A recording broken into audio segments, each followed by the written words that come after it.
Okay, there it is.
Hello, everyone. Good afternoon. This is Dr. Rao. Welcome to this afternoon chart. And I want to talk to you about what I consider a very revolutionary approach to our health and wellness. You know, what do you mean by revolutionary approach? That's what I want to throw a light on. See, I was raised on um, modern medicine that is basically reductionist, right? That means we are body, mind are kind of separate, and we have a field of medicine for the body, and we have a field of uh, mind that is psychiatry, and they're both are different. They're kind of separate. That kind of understanding was imported on us in the medical school, right? We were educated about that, and then we kind of really wanted to uh, know that how that is really important into us to believe that we are nothing but separate body, separate mind, as though we are not together. Okay, and everything was about what are the physical symptoms you have, and how is that your anatomy or physiology were disturbed, and that's why you developed this pathological process, what is called disease, and then we attend to that with some external agent and then fix it. To some extent, we do fix the symptoms, but we don't fix the anything else, right? So that is what happens with most of the time. But then we are not separate. We are integrated human being. We have thoughts, we have feelings, we have understandings, we have intuition telling us what is right, what is not right, and we have a body, and we have a mind too. Those things happen, right? And they are there. And so, unless we have the body right, that will disturb our mind. Our the mind is not peaceful, quiet, and happy. We don't feel good, and we can carry away with our negative thoughts. We can carry away with our negative feelings and all that, right? So that's not really good in the sense.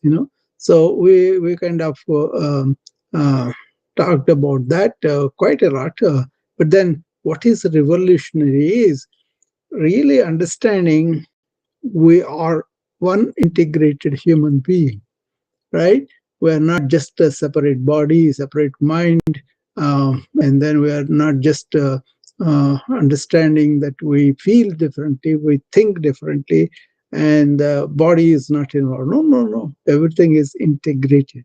So the revolutionary approach is coming from the other way around. Now we think we have a body, we have a mind, and in that mind we have consciousness, right?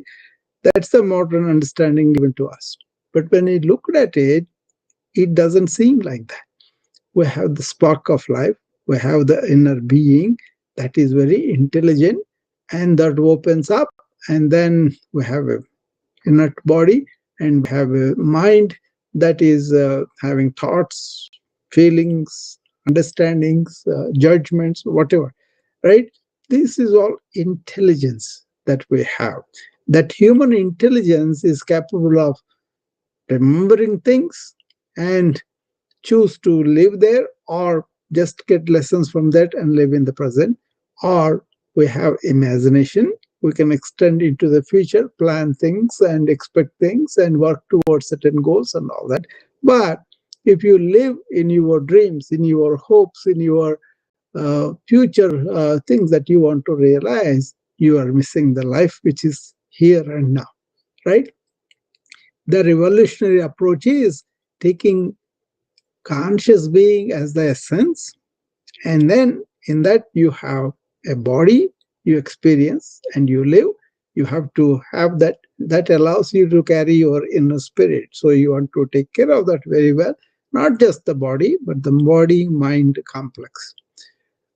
The tragedy in modern life is this reductionist approach of body separate, mind separate, and no idea about consciousness. They think only brain has the consciousness, but they don't have a general ubiquitous consciousness, which is throwing its light on us, and then through the reflected light we see through the mind what is going on outward there. So this approach is very important to understand as you approach my retreat. That's where the retreat opening can be considered as the revolution begins. It's more like a understanding stillness, like a sunrise pausing before painting the sky. Before we speak of transformation, we must first arrive fully, completely, without reservation. This retreat is a quiet revolution of attention and resilience. It begins not with the grand gestures, but with the simplest act, breathing together as one collective field of awareness. So, in the beginning, we will be doing that, taking deep breaths and creating one shared field of awareness, all of them bringing together. That is how it will start. Okay, then you feel the ground beneath you. You're anchored in your body, and this is where the healing begins, in the presence, not performance. Okay, so that is the opening practice going to be. You will be receiving a workbook, you'll be receiving a pre-assessment form and on registration, and then you kind of use that assessment form to work through as I go through you, and you don't have to reveal anything about you, but you just mark it down for yourself and figure out a simple thing like, oh, I have high blood pressure, oh, I have a high blood sugar, something like that. The whole complete assessment of it will take some time, and then once you have that, then it will point out to the areas that you can enhance yourself. Okay, so in this one, the revolution is, it is the human being first and condition is next. We heal the person or the persona or the inner self, not really persona, but inner self. Every individual carries a unique story. And wellness begins by knowing that wholeness, potential that I could reach. And the condition is secondary to the human experiencing it. That is the human first condition next. Next approach is upstream strength. Build resilience before symptoms speak. Rather than waiting for breakdown, we cultivate internal capacity that prevents a crisis. Prevention through presence is the ultimate medicine. So you are aware of what's going on. This awareness is over your reaction. Calm the mind to heal the mind. Reactivity creates suffering. Awareness dissolves it. By training attention, we address the root cause of psychological and physical distress. Okay? And then you do the service to yourself. Service heals the giver too. So you can do it for the outward. Then that giving becomes your getting. In offering care to others, we discover our own wholeness or not. So generosity is not depletion, it is circulation, a practice that nourishes everyone involved. And then what is that you are eating? Conscious plate, I talk about. Nutrition begins in the earth. If your soil is good, living soil, then you have a conscious plate of where you are choosing consciously what is good for you. And there are so many ideas about it. Ayurvedic idea of knowing what kind of body qualities you have and how you should be enhancing that by eating the right foods. Okay, we'll have an extensive discussion on the nutrition. What is vital nutrition? What is the moderate deteriorated to due to the pollution? And how can we start with living soil, taking care of the topsoil, understanding it, and then cultivating the compost and all that, right? Natural, not chemical grown food. Okay, as little as possible, chemicals, right? And then the plate that you get with the vital food that becomes the conscious plate. So I'm going to talk about conscious plate, whether you have it or not.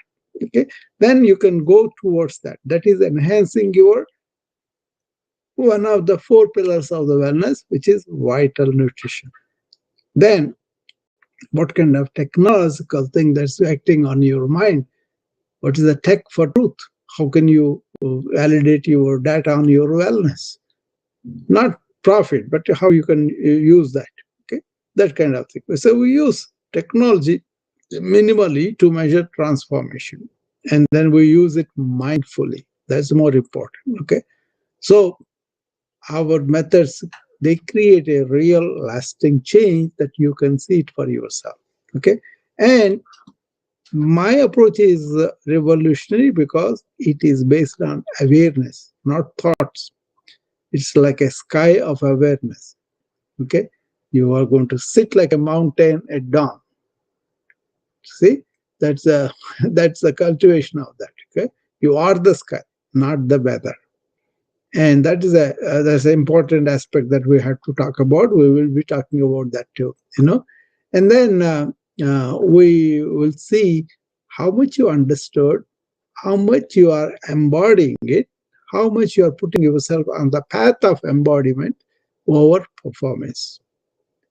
It's not just doing that mechanically, behavior change that you learned. Suppose you have to get up and walk and then do some progressive improvement, then you are embodying that walking also as you do every day. Move every day, every time you have a chance. So we do all that. Then we talk about what's called the garden within. Inner soil, older than memory, cleaner than the fear. Awareness reigns softly like a gentle monsoon in there. No pushing, only tending. And growth without force is the ancient proof. Growth without force, without compulsion, without condition.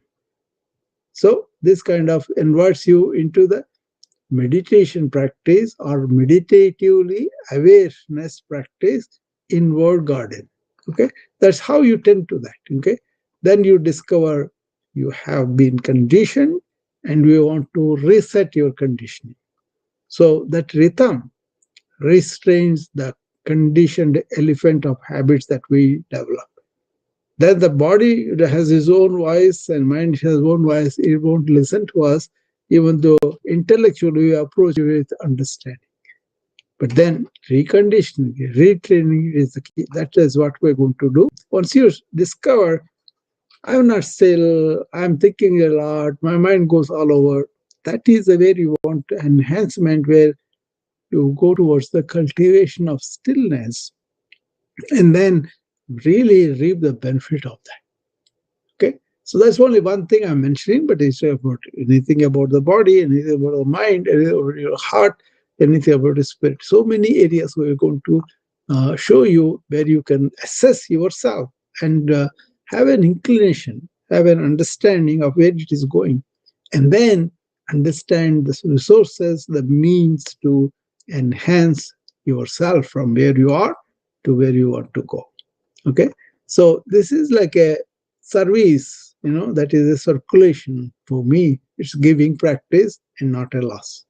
So you also cultivate that in your shared wellness, in your data validation of transformation, all those things we'll be talking about. Okay, so you will have some takeaways from the retreat, and then you kind of do the integration of, and then embark on the journey, and then follow and get the support that you need after the retreat. I plan to do these retreats 3 or 4 times a year so that people can continue their journey. And but every time they come for the education, they come for the empowerment tools. Okay. Once you understand, once you explore these things, and then once you start to do it by yourself, you can commit for 30 days. And then you can really, revolution for you will be remembrance, then radiance. So you already know how to heal. You are simply remembering that capacity of the healing capacity of the body and mind and all that. We have that innate healing capacity. We just forgot about it, and then we kind of really come to it and revive it. So that's why it's a revolutionary approach. It's not about just the symptom treatment. It is about understanding the root causes of illness and how to be well for a long time, and also not just miserably, but joyfully. That's what I was planning to tell you.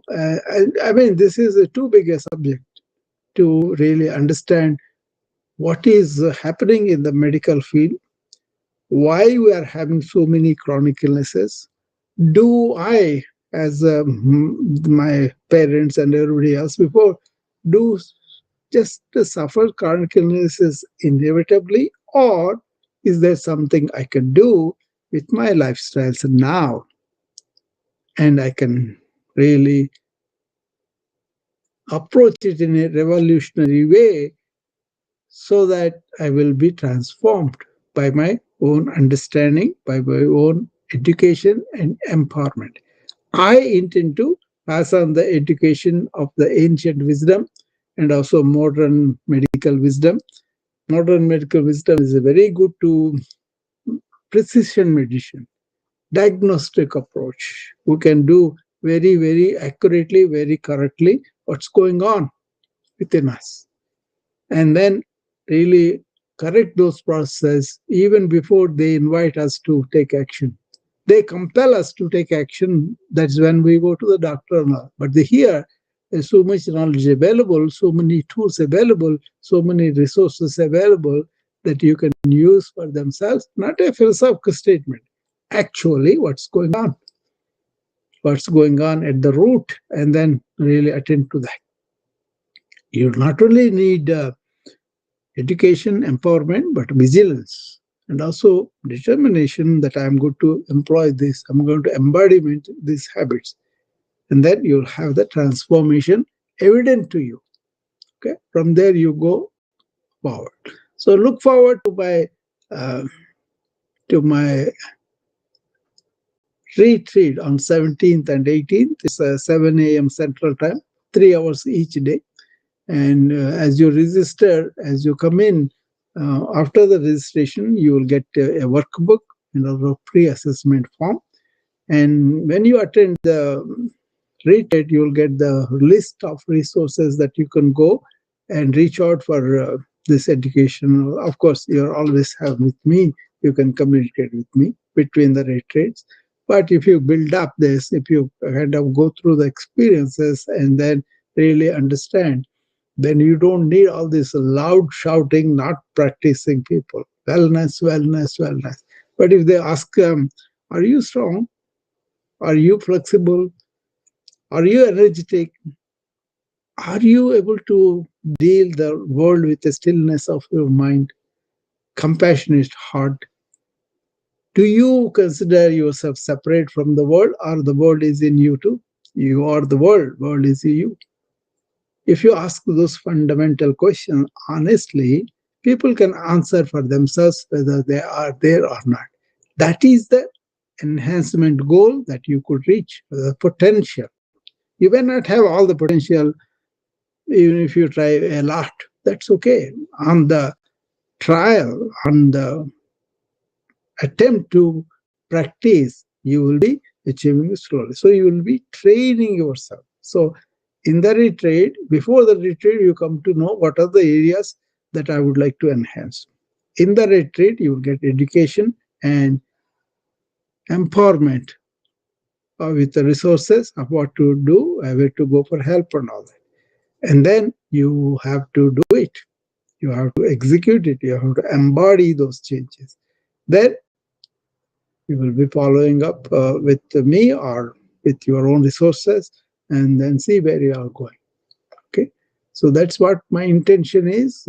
It's a very um, important thing for you if you be sincere and be in the present and face what is going on within you, within your body, within your mind, within your emotions, within your heart, within your understanding of the life, and within your understanding of the root causes, your genes, your fundamental lifestyles and all that. Once you listen to that, then you have to do the major work, which is transforming yourself in the practice. Okay.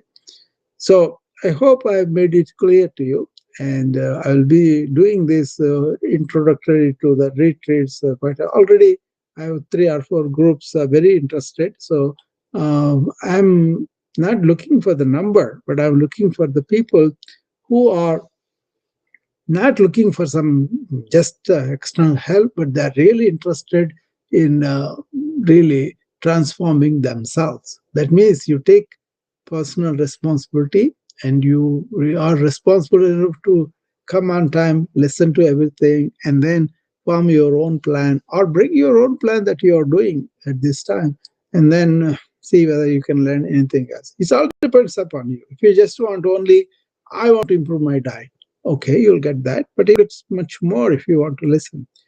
But if you say, no, I want to be there like a sage, with still mind, having not being moved by anything in the life, that's the highest self-realization and all. You don't have to go all the way. I just want to feel good in myself. I don't want to be chronically ill if I age. I don't want to lose my strength and flexibility of my body. These things also require your personal self-responsibility to that, and then work with that. Okay. Thank you, and I will see you back again. I'll be doing these short talks once in a while, and then as you learn it, as you come with questions, I will come up with the answers and give it to you. But for now, just imagine this retreat is for your personal self transformation.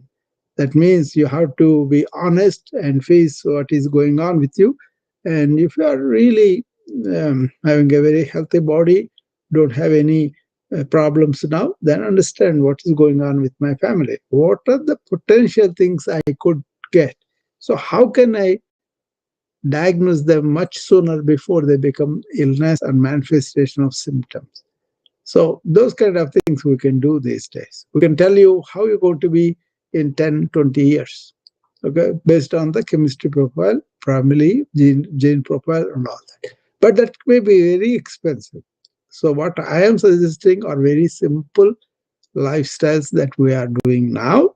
And why do I have to be motivated by somebody every day?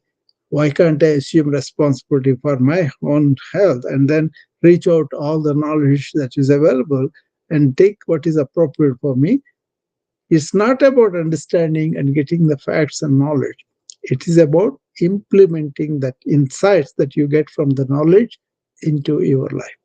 Okay, that's what I'm going to suggest to help you and to give you a pre-assessment form where you can identify where you need to be enhanced, and then listen to the ways that I am doing, and then you can follow them, and then you can go to the other resources I give. Educate yourself more, empower yourself with that insights, and then execute them and live well for a long time and enjoy. Thank you.